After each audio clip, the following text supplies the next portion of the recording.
Hello friends, welcome back to super spoken English class. दोस्तों, आज हम पढ़ने वाले हैं मॉडल्स। मॉडल्स का मतलब क्या होता है, क्यों हमें मॉडल को यूज करना होता है। तो पहले मैं आपको बता दूं, मॉडल बोलते हैं या फिर इसको मॉडल्स भी बोल सकते हैं। इसको क्या बोलते हैं, मॉडल बोलते हैं या फिर मॉडल्स। दैट मीन यहाँ पे बोलने के दो अलग अलग तरीके होते हैं, या तो आप इसे मॉडल बोलो या फिर इसे मॉडल्स बोलो। अब बात आती है कि हमें मॉडल क्यों यूज करना होता है, क्यों हम टेंस में नहीं बना सकते सेंटेंस। तो दोस्तों, जो सेंटेंसेस हम टेंस में नहीं बना सकते, दैट मीन ऐसे वाक्य जिनको समय यूज करके सेंटेंसेस ना बना पाए, उन वाक्यों को हम मॉडल्स की सहायता से बनाते हैं। जैसे कि जब हम बोलते हैं कि मैं ऐसा कर रहा हूं, मैं ऐसा करता हूं, तो ये सभी सेंटेंसेस क्या हैं, एक टाइम की हेल्प से सेंटेंसेस बनते हैं, जो टेंस में सेंटेंस बनते हैं। बट कुछ स्पेशल तरह के सेंटेंसेस जो टाइम का यूज करके ना बने, जैसे कि मैं बोलूं कि मैं 50 केजी वेट उठा सकता हूं, तो इसको आप कैसे बनाओगे। यहाँ पे एबिलिटी की बात हो रही है। दैट मीन कुछ ऐसे स्पेशल प्रकार के सेंटेंसेस जो टेंसेस का यूज करके ना बने, उनको बनाने के लिए हम मॉडल्स का यूज करते हैं या फिर मॉडल्स का यूज करते हैं। तो आज हम देखते हैं मॉडल्स। ठीक है दोस्तों, तो मॉडल्स का मतलब क्या होता है, ऐसे कुछ वर्ड जिनका यूज करके कुछ हम स्पेशल तरह के सेंटेंसेस बनाते हैं, उनको हम मॉडल्स कहते हैं। मॉडल्स को हम एक और तरीके से जानते हैं, दो that is known as auxiliary verb. या तो आप इसे मॉडल्स बोलो या फिर आप इसे ऑक्सिलरी वर्ब भी बोल सकते हो, या फिर आप इसको एज अ हेल्पिंग वर्ब भी कंसीडर कर सकते हो। हेल्पिंग वर्ब का मतलब होता है सहायक क्रिया। क्या मतलब होता है, सहायक क्रिया भी हम इसको बोलते हैं, या फिर आप इसको ऑक्सिलरी वर्ब बोल सकते हो। अब बात आती है हेल्पिंग वर्ब। हेल्पिंग वर्ब को आप दो तरीके से डिवाइड कर सकते हो। पहली होती है टेंस, दैट मीन आप इसे एज अ टेंस की तरह, जो टेंस में यूज होने वाली हेल्पिंग वर्ब्स होती हैं। अब बात आती है टेंस में कौन कौन सी हेल्पिंग वर्ब यूज होती है। तो टेंस में आपने देखा होगा प्रेजेंट, पास्ट और फ्यूचर, सभी के चार चार तरीके होते हैं। That mean there are 4 type of tenses, right. Actual tense कितने प्रकार के होते हैं, 3 तरह के होते हैं, प्रेजेंट, पास्ट एंड फ्यूचर। अब उनके सब टाइप कितने होते हैं, 4 होते हैं। जैसे present simple, present continuous, present perfect, present perfect continuous. तो सबके कितने प्रकार होते हैं, 4 प्रकार होते हैं। नाउ अब यहाँ पे देखो, AJMR, was were and do does did. AJMR, was were, do does and did, इस तरीके से कितने प्रकार होते हैं, इसके there are 4 type of the. ठीक है। Now auxiliary verb. Auxiliary verb, जैसा कि मैंने आपको बताया, कुछ स्पेशल तरह के सेंटेंसेस जो टेंसेस की सहायता से ना बनते हों, उन सेंटेंसेस को बनाने के लिए हम मॉडल्स का यूज करते हैं। तो यहाँ पे कौन कौन से होते हैं, जैसे कैन हुआ, मे हुआ, शुड हुआ, मस्ट हुआ, कुड हुआ, वुड हुआ, ये सभी क्या हैं, ये सभी मॉडल्स हैं। तो दैट मीन जहाँ पे is am are, was were, do does did, will, has have, had, will have का यूज करके सेंटेंसेस ना बने, तो उनको बनाने के लिए हम मॉडल्स का यूज करते हैं। अब बात देखते हैं यहाँ पे, जब आप सेंटेंस टाइम की सहायता से, दैट मीन टेंसेस की सहायता से बनाते हो, तो वहाँ पे आप यहाँ पे हेल्पिंग वर्ब लगाते हो। That mean subject is am are हो सकता है, वॉज वर हो सकता है, will be V4 plus object, या V1 हो सकता है, V3 हो सकता है। बट जब आप मॉडल की हेल्प से कोई सेंटेंस बनाते हो, तो वहाँ पे क्या होता है, subject, model, V1 plus object. That mean आपको एज अ हेल्पिंग वर्ब के रूप में क्या लगाना है, वहाँ पे आपको मॉडल का यूज करना है। अब हम देखते हैं यहाँ पे इस तरीके से कि स्ट्रक्चर क्या बनता है। तो मॉडल में सब्जेक्ट हुआ, मॉडल हुआ, वर्ब का फर्स्ट फॉर्म प्लस ऑब्जेक्ट हो गया।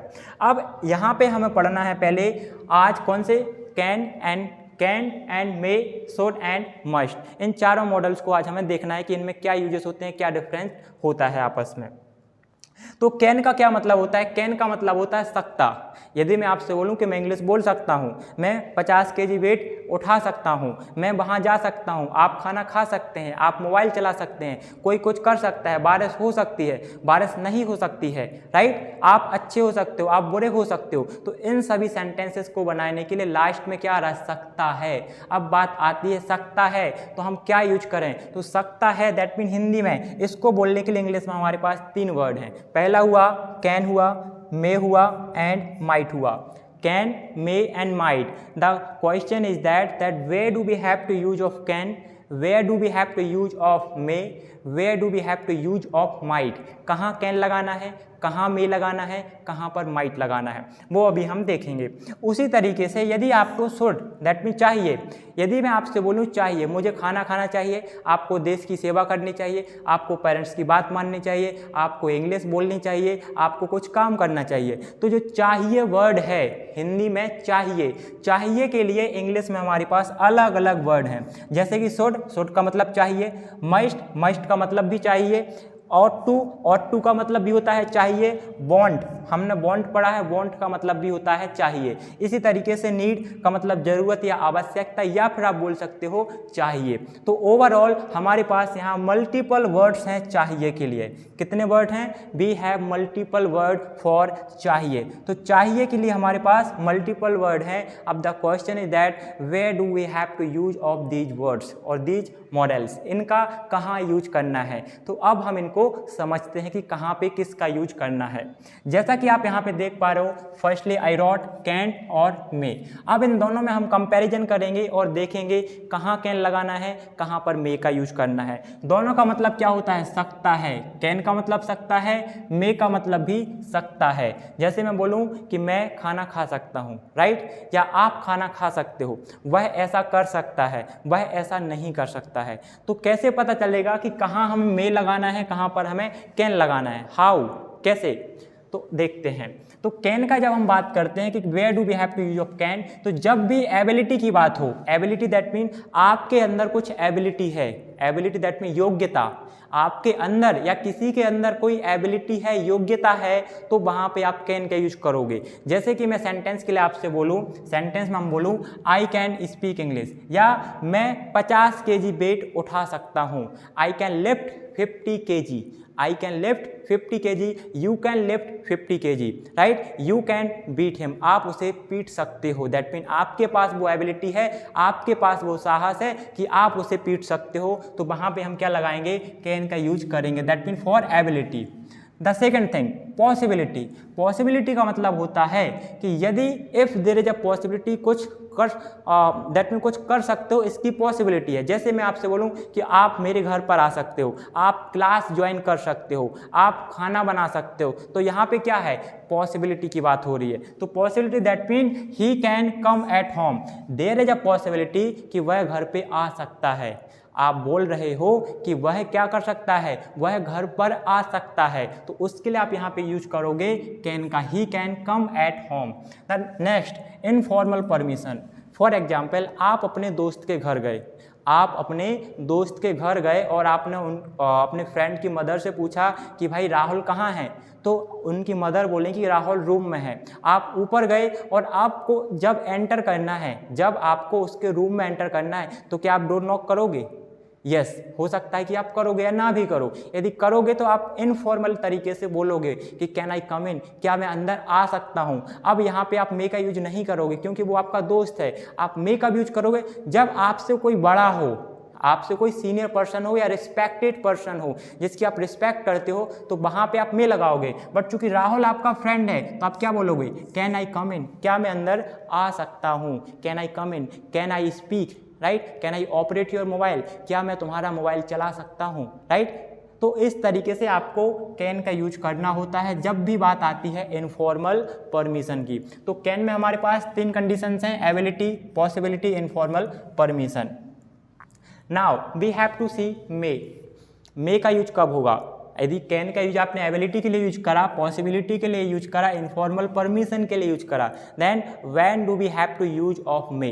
तो मे का मतलब भी होता है सकता है, मे का भी मतलब होता है सकता है। तो इसमें भी हमारे पास 3 कंडीशंस हैं, there are 3 conditions wherein we will use of may. The first thing is that possibility. यदि पॉसिबिलिटी होगी तो वहाँ पे भी आप मे का यूज कर सकते हो, विश की बात होगी या फिर फॉर्मल परमिशन। इनफॉर्मल परमिशन के लिए आपने क्या लगाया था? कैन लगाया था। फॉर्मल परमिशन के लिए आप लगाओगे मे।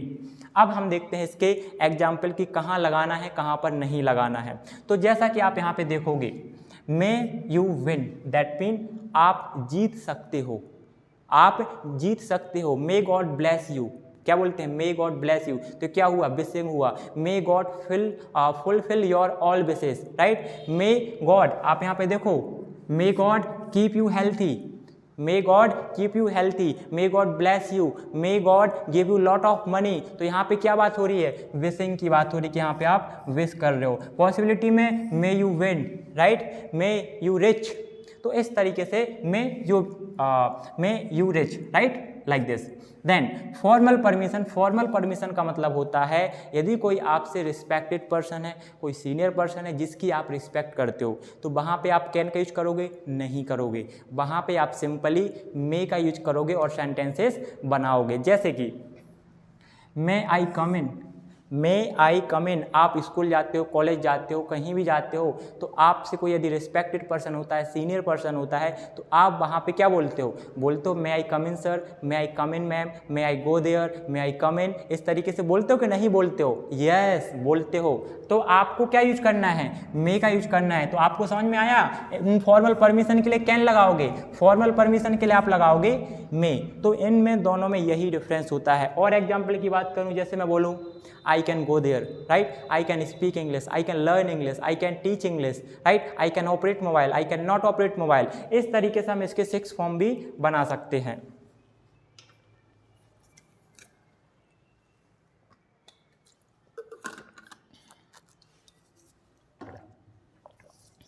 ओके, तो now the question is that how do we have to make 6 form of the sentences. तो यदि आप लोगों को 6 फॉर्म बनाना है तो सिंपली आप हमारे प्रीवियस लेक्चर में जाइए, वहाँ पर हमने एकदम विस्तार से, डीप से, डिटेल में बताया है कि 6 फॉर्म कैसे बनाने होती है। जैसे आपने यहाँ पे सेंटेंस लिखा है आई कैन स्पीक इंग्लिश, मैं इंग्लिश बोल सकता हूँ। अब इस सेंटेंस को आप 6 तरीके से, दैट मीन 6 अलग अलग तरीके से बोल सकते हो। इसको हम बोलते हैं 6 फॉर्म। जैसे कि आई कैन स्पीक इंग्लिश, मैं इंग्लिश बोल सकता हूँ। I can not speak English, मैं इंग्लिश नहीं बोल सकता हूँ। कैन आई स्पीक इंग्लिश, क्या मैं इंग्लिश बोल सकता हूँ। Can I not speak English, क्या मैं इंग्लिश नहीं बोल सकता हूँ। Why can I speak English, मैं इंग्लिश क्यों बोल सकता हूँ। Why can I not speak English, मैं इंग्लिश क्यों नहीं बोल सकता हूँ। तो this is the way to make 6 form of the sentences. इस तरीके से हम किसी भी सेंटेंस के 6 फॉर्म बना सकते हैं। सिमिलर जो कंडीशन है वो यहाँ पर भी अप्लाई होगी। दैट मीन आप मे के साथ 6 फॉर्म ऑफ द सेंटेंसेस बना सकते हो। तो आपको कुछ नहीं करना, you will have to follow the structure. जैसा आपने यहाँ पे यूज करा था सेम एज इट इज, आप यहाँ पर भी फॉलो करोगे और आपके 6 form of the sentences will be ready. Now अब हमें देखना है शुड और must. What is the difference between should and must? Where do we have to use of should? Where do we have to use of must? Right, कहाँ पे हमें should लगाना है, कहाँ पे हमें must लगाना है। तो should का मतलब चाहिए होता है, must का मतलब भी चाहिए होता है। दैट मीन दोनों का मतलब चाहिए। लेकिन यदि यहाँ पे मैं बात करूँ must का मतलब होता है जरूर चाहिए। दैट मीन यहाँ पे स्ट्रॉन्ग ऑब्लिगेशन होता है। स्ट्रॉन्ग ऑब्लिगेशन मैं अभी बताऊँगा कि क्या मीनिंग होता है। शुड में कब यूज करेंगे, जब भी बात होगी ड्यूटी की, ड्यूटी या फिर एडवाइस, या तो ड्यूटी की बात होगी या फिर एडवाइस की बात होगी, वहाँ पे आप लगाओगे शुड। इसका स्ट्रक्चर बनेगा subject should V1 plus object, जैसा कि यहाँ पे था एज इट इज यहाँ पर भी है। Example, you should feed to poor, आपको गरीबों को खिलाना चाहिए, क्या, खाना। You should feed to poor, आपको गरीबों को खाना खिलाना चाहिए। फीड का मतलब होता है खिलाना, right. Then you should respect to your parents, आपको अपने माता पिता की रिस्पेक्ट करनी चाहिए। यहाँ पर ड्यूटी की बात हो रही है कि this is your duty, right, ये आपकी क्या है, ड्यूटी है। दिस इज योर कर्तव्य, बोलते ना कि कर्तव्य है भाई, तो ड्यूटी को क्या बोलते हैं, कर्तव्य तो बोलते हैं। तो आपको अपने पेरेंट्स की रिस्पेक्ट करनी चाहिए, राइट। एडवाइस की बात करूं तो एडवाइस मैं आपको दे सकता हूं, you should learn English, you should follow us, you should go there, you should ask a question, that can be advice. या क्या हो सकती है, एडवाइस हो सकती है। यू शुड लर्न इंग्लिश, आपको इंग्लिश सीखनी चाहिए। उसी तरीके से शी शुड स्टडी, उसको स्टडी करनी चाहिए, पढ़ाई करनी चाहिए। यदि सक्सेसफुल होना है तो पढ़ाई करनी पड़ेगी, इंग्लिश सीखनी पड़ेगी। कहीं जाना है इंग्लिश में ही बात करना है आज से, उसके लिए क्या बोलना पड़ेगा, आपको शुड का यूज करना पड़ेगा। और आपने यदि अभी तक हमारे चैनल को सब्सक्राइब नहीं करा है तो फटाफट चैनल को सब्सक्राइब करिए। उससे क्या होता है, उससे हमें मोटिवेशन मिलता है कि यस, जो कुछ हम कर रहे हैं अच्छा कर रहे हैं, आप लोग सीख रहे हो, हमारी मेहनत बेकार नहीं जा रही है। ठीक है। नाउ मस्ट का क्या मतलब होता है, मस्ट का मतलब भी चाहिए, या फिर आप इसे बोल सकते हैं जरूर चाहिए। क्या मतलब होता है, जरूर चाहिए। इसके यूजेस कहाँ होते हैं, तो स्ट्रॉन्ग ऑब्लिगेशन। स्ट्रॉन्ग ऑब्लिगेशन का मतलब होता है कर्तव्य, क्या बात होती है यहाँ पे? कर्तव्य की बात होती है। जब भी आपको वहाँ पे किसका यूज करोगे? मस्ट का यूज करोगे। एडवाइस के लिए भी यूज करते हैं, that can be positive, that can be negative. अब स्ट्रॉन्ग ऑब्लिगेशन, यदि मैं आपसे बोलूँ, आपने यहाँ पे बोला था you should respect to your parents, but वहीं पे मैं बोल दूँ कि एक कंपलसरी है। क्या है? कंपलसरी, करना ही चाहिए, इंपॉर्टेंट है कि करना ही चाहिए ऐसा, तो वहाँ पे आप क्या लगाओगे? वहाँ पर आप मस्ट का यूज करोगे। जैसे कि you must respect our national flag, आपको हमारे देश के झंडे की क्या करनी चाहिए? रिस्पेक्ट करनी चाहिए, जरूर करनी चाहिए, राइट। उसके बिना पॉसिबल नहीं है, तो आप वहाँ पे किसका यूज करोगे? मस्ट का यूज करोगे। You must respect our national flag, you must respect our country, आपको या हमें अपने देश की का सम्मान करना चाहिए, रिस्पेक्ट करना चाहिए, आदर करना चाहिए। तो वहाँ पे आप मस्ट लगाओगे। क्यों? Because it is strong obligation, ये आपका कर्तव्य है, राइट, ये आपकी ड्यूटी है। तो आप वहाँ पे किसका यूज करोगे? मस्ट का यूज करोगे। अगला example, you must feed to poor, आपको गरीबों को जरूर खिलाना चाहिए, आपको गरीबों को जरूर खिलाना चाहिए। यदि आपके पास पैसा है, राइट, आपके पास कुछ है खिलाने को, तो गरीबों को खाना जरूर आप खिलाएं। तो उसके लिए क्या बोलोगे? You must feed to poor, you must help to poor, आपको गरीबों की मदद जरूर करनी चाहिए। You must subscribe super spoken English class, आपको सुपर स्पोकन इंग्लिश क्लास को जरूर सब्सक्राइब करना चाहिए यदि आपको इंग्लिश सीखना है तो।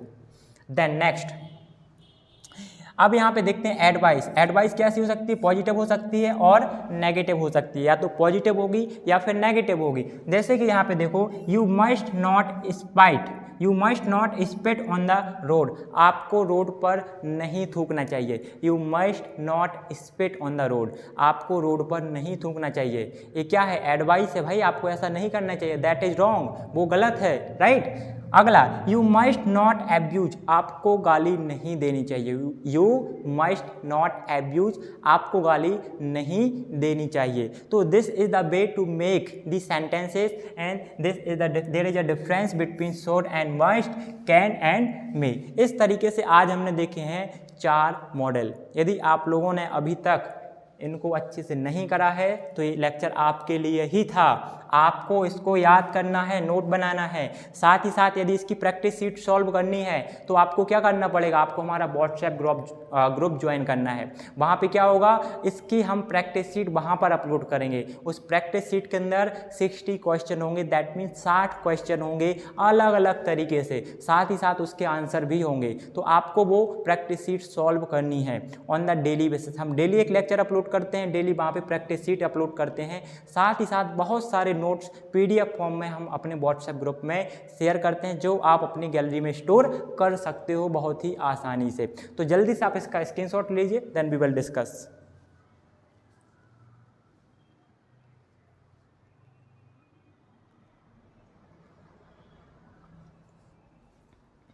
ओके, आई होप आप लोगों ने इसका स्क्रीनशॉट ले लिया होगा। यदि आप लोगों को अभी भी कोई डाउट हो तो मैं एक बार अगेन इसको फटाफट रिपीट कर देता हूँ जल्दी से, आप लोग जल्दी से देखना। देखो, मॉडल को हम या तो मॉडल बोलते हैं या फिर मॉडल्स, मॉडल बोल सकते हैं या फिर मॉडल्स बोल सकते हैं। ये ऑक्सिलरी वर्ब होती है जिसे हम हेल्पिंग वर्ब भी बोलते हैं। अब हेल्पिंग वर्ब की बात करें तो इसको हम 2 कैटेगरी में कर सकते हैं। एक तो होता है टेंस, दैट मीन जो टाइम के रूप में यूज होती है। दूसरा होता है ऑक्सिलरी वर्ब जो मॉडल्स या मॉडल्स होते हैं। टाइम में प्रेजेंट होता है, पास्ट और फ्यूचर की हेल्पिंग वर्ब का यूज करके सेंटेंसेस बनाओगे। इसी तरीके से ऑक्सिलरी वर्ब दैट मीन जो यहाँ पे मॉडल्स होते हैं उनको आप यूज कर सकते हो। Can, code, may, might, must, should, would, इस तरीके के जो भी मॉडल्स होते हैं आप उनको यूज करके सेंटेंसेस को बनाओगे। देन यहाँ पे जो आपके टाइम वाला होता है, टेंसेस वाले स्ट्रक्चर होते हैं, उसमें कुछ नहीं, सब्जेक्ट होता है हेल्पिंग वर्ब V4 या V1 V3 प्लस ऑब्जेक्ट होता है। बट मॉडल वाले केस में क्या होता है, आप सब्जेक्ट लगाते हो, हेल्पिंग वर्ब के रूप में मॉडल लगाते हो। अब वो मॉडल कोई भी हो सकता है, कैन हो सकता है, कोड हो सकता है, मे हो सकता है, माइट हो सकता है, प्लस वर्ब का फर्स्ट फॉर्म प्लस ऑब्जेक्ट,